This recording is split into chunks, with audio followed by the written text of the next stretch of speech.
Hey folks, it's Frithgar here, how you doing? Welcome back to Farming Simulator 22 with our realistic series. I'm going to run this up through a little bit faster than I did before. So it's actually going to spread a bit more. It's going to head down this end. That's fine. There we go. 13,000. 8, 6.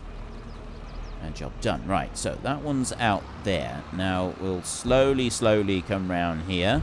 You don't want to be going too fast round the corner when you've got a trailer up in the air. You don't want to be driving too fast anywhere when you've got a trailer up in the air, because if you go over a bump when it's just sitting up on the hydraulic rams, it will actually damage the trailer. And the way that it does that is it twists it slightly, makes it move, and that can twist the frame of the trailer itself. And if you twist the frame of the trailer, it's much more likely to then lean over ever so slightly when you're trying to tip it out a bit later on. And that is going to cause you no end of problems. It really will. I'm just taking a third pass up through here because I want to try and squash this down a bit more. It's not just the compaction issue on there. I'm also wanting to make sure that the silage itself is squashed down. It's just going to make it easier for successive passes through the field, through the clamp, once I've got more quantity of material in here. So let's unhitch that one there. And then come over this side. And I'm going to do the same that I did with the forager. I'm going to leave the tractor just ticking over for a minute. Because if we start-stop all day, you can end up flattening the battery. It's got to be running and working for a certain amount of time in order to be able to flatten the battery for in order to be able to charge the battery up the amount that you've needed, the amount of power that needed to come out of the battery in order to start the tractor each time. So I don't know what the numbers are. Older tractors needed a lot more battery power, so once you got your older tractors started, it was a very, especially one that it took a lot of work to get it started in the mornings, you left that tractor running. You did not, once the tractor was running, you left it running. You did not turn that tractor off, except maybe for lunch. And then, yeah, you were careful where you switched them off. And I've done that before. I've turned the tractor off and gone for lunch, and we've come out afterwards and we haven't been able to start it again, so we had to get jump leads out, because even though it had been running all morning, it still wasn't quite enough to recharge the battery. But then the battery had gone completely and totally flat when in the starting process, or just about, not completely dead flat, but just about. So I've had it happen before where we've had that, and the alternator's not very good on the tractor and so on. This is a new tractor, so you leave it running for an hour, and I imagine that that's all it would take. I mean, it might be a bit more than that. I don't really know. This is just pure guesswork, and sort of going on previous experience of much older machines, you tend to be a little bit careful with turning your tractors off. It's just good practice to not turn them off too quickly. Now, we are just commencing our third time around the edge of this field. We've got an absolutely I really like this machine. I know that there are those of you who don't like John Deere's, but me, quite frankly, I absolutely love the look of this machine. I think all of this together looks really good. I'm glad I painted that trailer green as well. I'm quite pleased with my choice on that one. I know that's purely a vanity project, but it's still, I'm pleased with it. I'm rather delighted that we did choose to take the green on that one, because I think it matches the forager quite beautifully. It does an epically wonderful job on that. And yes, I am only taking half a swath up through here. I wanted to try and straighten this line out a little bit, ready for doing our land work on here, because that's about to commence. And almost done on this trailer load. Right, that's just about it there. A little tiny bit more needs to go in. And I've just realised that actually there's a bit that's held in the forager itself. It takes a little while for that to sort of go through. So let's bring you back this way. I'll shut that one off. He's just chucking a little tiny bit into the field. It's not very much. And unhitch that one. Left that adjustment. That is absolutely awesome. And then we'll go over to this one. I'll drive back round this way. And we've got the next loads. This is load number 4 being tipped out here. I want to try and keep count of the number of loads. I mean, I guess it doesn't really matter. We'll just see how much chaff we've got in the thingy at the end of it. So we don't specifically have to keep a count on the number of loads, but it could be an interesting little exercise. Let's bring you back this way. And hitch that one on. For those of you who watch the time-lapse series, would you like to see silage harvest, a chaff harvest, being done on the map that we're on at the moment? I'm unlikely to do it, I must admit. I'm very unlikely to do it, because we'd have to build a BGA in order to be able to do it anyway. And it's not really something that I wanted to do in this series, but I'm curious if there are people who would want to see such a thing happening anyway. So, yeah, if you watch that series, then by all means, get in the comments section and tell me your thoughts on that one. But generally speaking, I don't have plans at the moment for doing silage on there. I'm just curious if people would like to see it. I could very well in the next series. It might be a little while before we get there, but in the next series, silage will probably feature a lot more than it does. Well, I don't think I've done any clamp silage for quite some time. Actually, have I done any clamp silage? Yeah, I genuinely don't know if I've done any in FS22, not for time-lapse. I really can't remember. I didn't do any in the last series, and I didn't do any on the Old Stream Farm one, which was the one before. I don't know. I've got absolutely no idea. I don't know if I've done any or not. I don't think I have. Which is fine, because I will be doing it at some point. I just don't want to be doing too much of it, because if you end up doing... Well, it's the same with anything. You do too much of something, and it just starts to get really, really, really tedious for you. And it fast loses its charm. Right, we've got 43%. Well, yeah, probably 43% compacted on there. I'm going to go out this way, and we're going to need to spin round here. Just remember the forager is up this end. And yes, I am aware that I'm rolling my silage clamp with the silage trailer, and the wheels are probably caked in mud, which is really not very good. In real life, you wouldn't be driving through like that and emptying it out. You would tip out at the bottom of the silage clamp, and the person who's working the clamp itself and doing the rolling, they would drive down and they would get the silage and take it up. Sometimes your clamp that your clamps, sometimes like the conditions that you work in, especially if you're doing grass silage, if you're doing a lot of grass silage, it's not going to be too much of a problem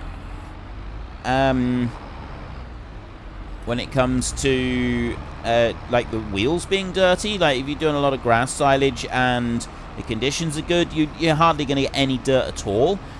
On the other hand, if you're doing this kind of silage, and this is something that does happen quite frequently, you tend to do, like it's September now, and a lot of people don't start doing this stuff until October. You're going to end up in a situation where you've got a lot more mud on your wheels and that, and you don't want to be mixing that into the clamp. You want to try to avoid mixing that into the clamp at all costs, because it just spoils the silage. I mean, it really, really does spoil the silage. It's really bad for it. And that's not something that we want. We don't want bad silage. So we're going to keep running through the clamp, but I am acknowledging that it wouldn't be something for doing this kind of harvest, for doing maize silage harvest, it's not something that we'd be doing in real life.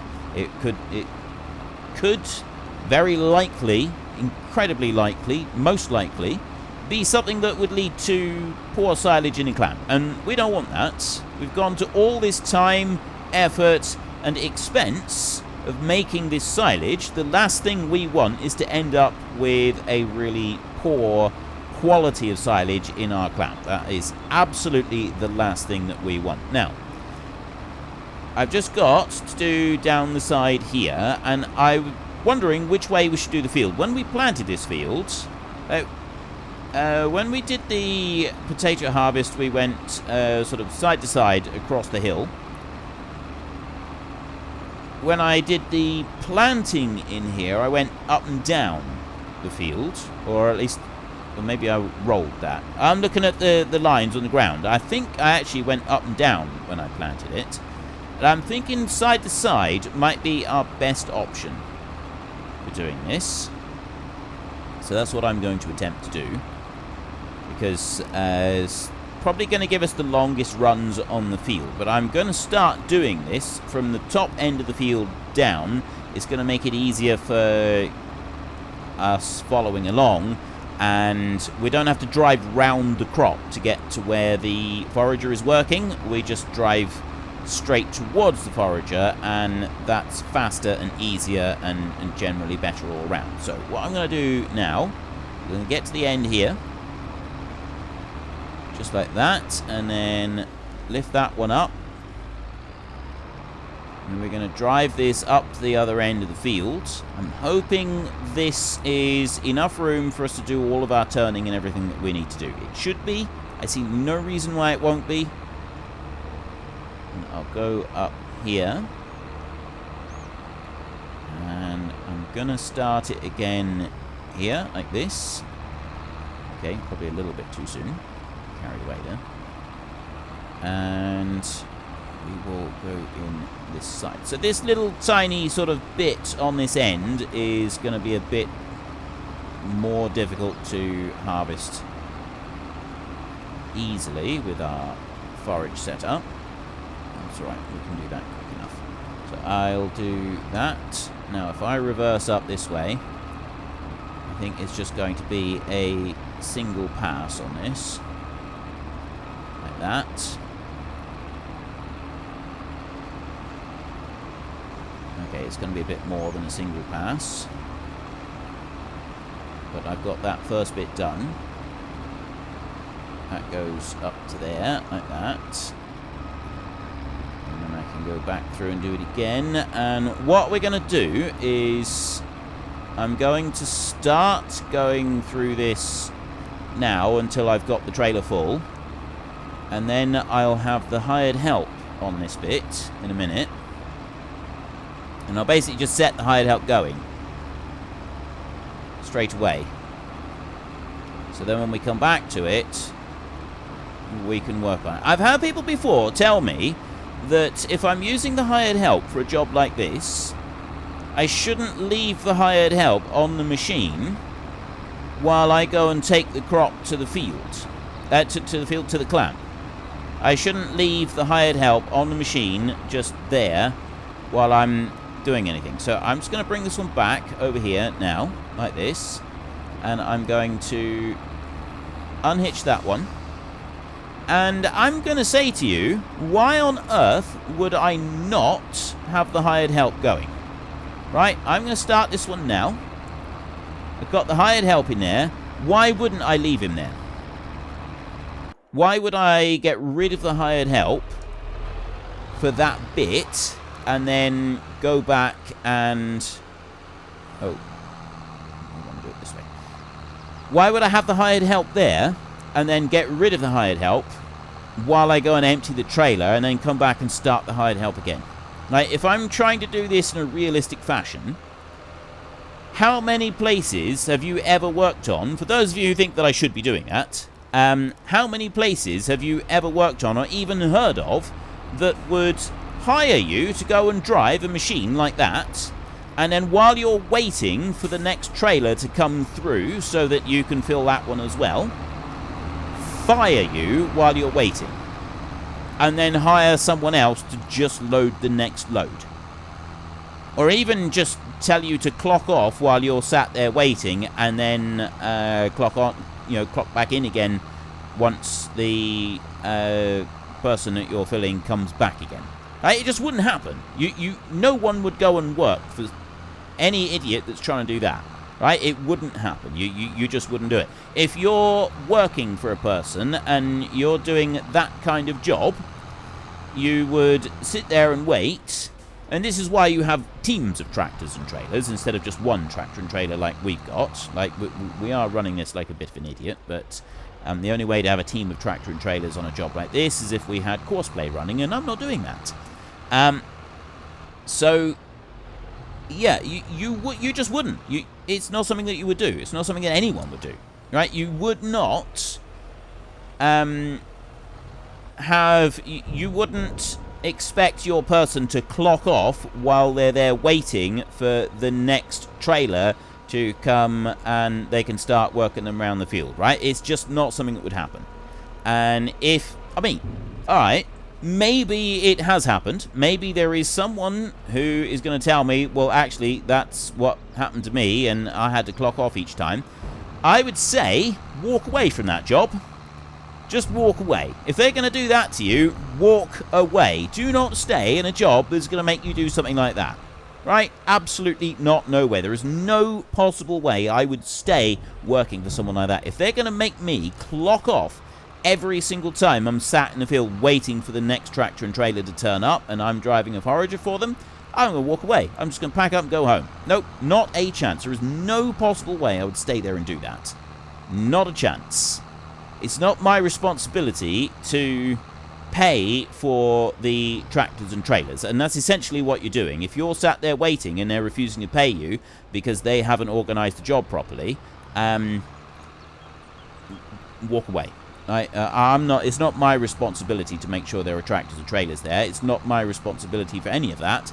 It is my responsibility to make sure I am fairly paid for my work, and me sitting there waiting is part of my work.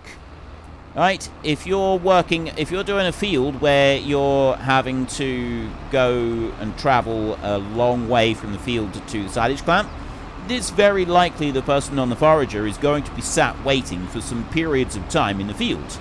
They're still going to be paid for it. There's no possible way that you would have them not being paid for a job like that. That is just utterly ridiculous. Right, it is a little bit of a squeeze to turn round here, but we can still do it. We're going to have to reverse up to him. He's just getting ready to go into the crop there, and then he's going to wait. So we're going to reverse up this way.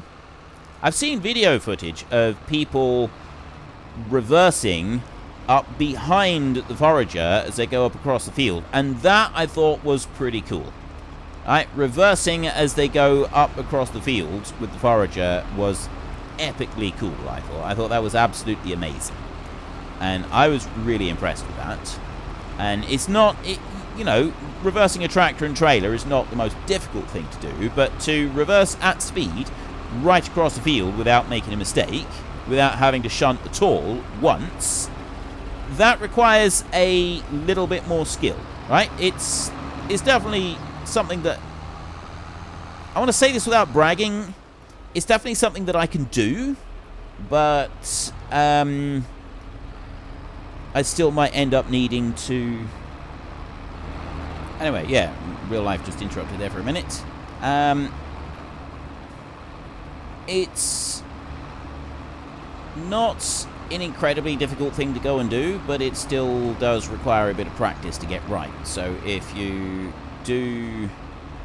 if you're in a position where you need to be doing a load of reversing like that, it's something that I can do. It's something that I've had a lot of practice at, which is why I can do it. But it doesn't actually take as much time to learn how to reverse a tractor and trailer as you'd think. A lot of people have tried reversing a car and a small trailer and have found it difficult. It's very, very different reversing a tractor and a trailer than it is reversing a car and a trailer. Because when you're reversing, see, I turn the wheel. Whichever way I turn the wheel, the trailer goes in the opposite direction. But the tractor has got a really tight turn on it. So I can turn that tractor and wiggle it around quite quickly and easily. This trailer especially has got a really, really long wheelbase on it. So it actually is fairly easy. You look at that, going on a full turn there. I don't have to turn the wheels of the tractor very much, and then I can straighten them out. If you're reversing a car and trailer, the pivot point for the trailer, instead of being all the way back here, because we're assuming the pivot point for this trailer is kind of roughly in the middle on there. So yeah, you've got that massive great big bit there, and when that starts to move over, it's really easy to see in the tractor as well which way it's going, especially the way that I've seen them doing it in the fields in the videos. Basically lift the trailer up so that it's easier for the forager to get stuff into the trailer as well. So you've got a really good view of the wheels as well, so you can quickly see which direction it's going. It's not a difficult thing to go and do in reverse like that. A car trailer, though, you've got the hitch there, and you've got, like, the wheels right here, yeah? Really, really short space between hitch and wheels. And so the slightest turn of your wheels, and it's exaggerated on this side, this bit here, and it will very, very quickly turn from side to side, and that makes it a whole lot more difficult. It really, really does. It makes a huge difference.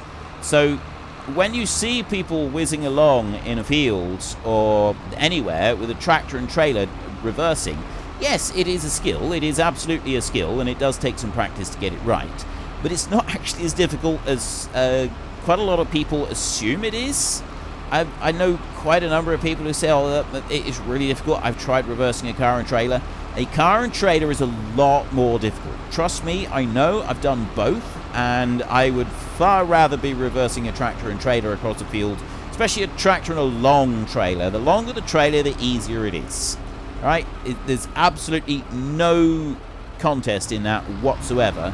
The longer the trailer, the easier it is to reverse it across the field. If you've got a car and a little tiny trailer, that thing is an absolute pain in the posterior. It's awful having to go and reverse one of those. It really, really, really is a terrible, terrible, terrible thing to have to go and do. I have had to do it myself, and I hate it. It's so much more difficult. I've seen people who have got 40, 50 years experience of driving tractors and machinery of all kinds, who can perform magic just about with how good they are with operating these machineries, driving them forwards, backwards, sideways, and upside down even. And they get into a car with a trailer with a short wheelbase, and they're backwards and forwards and backwards and forwards and backwards and forwards over and over and over and over, because it really is that difficult. Right? You can have some really, really talented drivers, and a car and small wheelbase, short wheelbase trailer, it's awful. And cars don't have that great a turning circle either, especially compared to a lot of tractors and other machinery that people would be more used to using. It just makes the whole process much more difficult.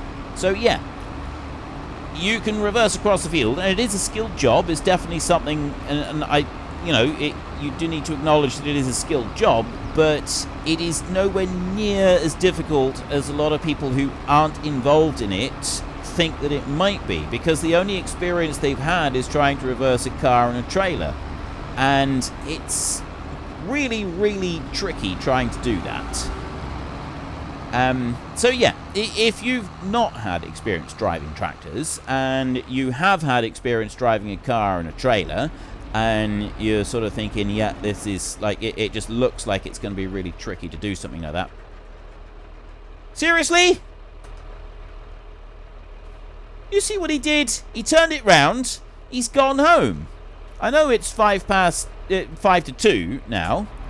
Right, it's 5 to 2, and he's clearly not had his sandwiches yet, so he's rushed off home to go and have his lunch. I didn't say he could go and have a dinner break. We're on a silage harvest here now, son. You don't get dinner breaks. That's not something that happens. We don't do dinner breaks. No dinner breaks. You don't get to stop for lunch.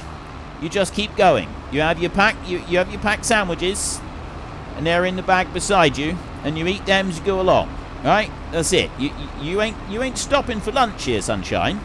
That's a treat that you ain't having. That's a treat that we can't afford to let you have. Okay, that one is all done. He's got silage on board. If I move out of the way, I suspect he's going to splurge it out onto the ground. There we go. Look, see, he's dumped it down there. What a waste. Oh well. I'm also going to want to get that... I've been tipping too near the edge here. Look, you can see it's already creeping out. It does that so quickly. It's amazing how far the silage does actually spread. Yeah, I'm going to want to just take over from the hired help a little bit to get the other little edge of the field over there. And once we've got that bit all straightened out, then the hired help will hopefully just be able to take over and do the rest of the job without any issues. How much space have we got here now? Let's turn around that way. There we go. Right, that's everything tipped out. We'll go whizzing around the corner really sharp while we've got the trailer up in the air, because as I explained, that is the best possible thing you can do for a trailer. Maybe it's the other way around. Maybe we shouldn't be doing that. And we'll come back down through here. I don't know if it's time taken while you're moving or if it's distance traveled. So I have no idea if going through here faster is a better thing or not. One thing that I was able to do when I had the Follow Me mod in FS22, I think it was I had one tractor following another tractor going through the silage clamp. And then I got another tractor and I followed that one, and then another one and I followed that one. And I basically put a loop of like 6 tractors all in a line going round and round and round through the silage clamp, and they rolled the whole thing flat. It was absolutely glorious. It worked really, really well. I got a feeling I did that with there was a horse mod of some kind. I remember something about some kind of horse mod. I don't remember what it was, because we didn't have horses in the game then. It wasn't FS19. I think it was FS17. But yeah, there was a horse, and I'm pretty sure it was a mod, and I just had it set. Unfortunately, folks, that is all we have got time for today. A massive thank you to everybody who has earned their way into the Great Book of Names. To find out some more details about all the names coming past, please head into the description and click on the link to the Discord. It's a link to another video. The link is on the other video. Please also consider checking out the links there for Nitrado, who provide gaming servers for games like Farming Simulator, Minecraft, Ark, and several others. And there's also Fanatical, who will help support your gaming habit by providing you with cheap games and also giving me a small commission on anything that you buy using my link. If you've enjoyed this particular video, then please head down below and give us a like. And if you really enjoyed it, then please tell your friends all about me. Get them to come and watch as well. That would be awesome. And until next time, thank you very much for watching. This is Frithgar. Goodbye, and see you later.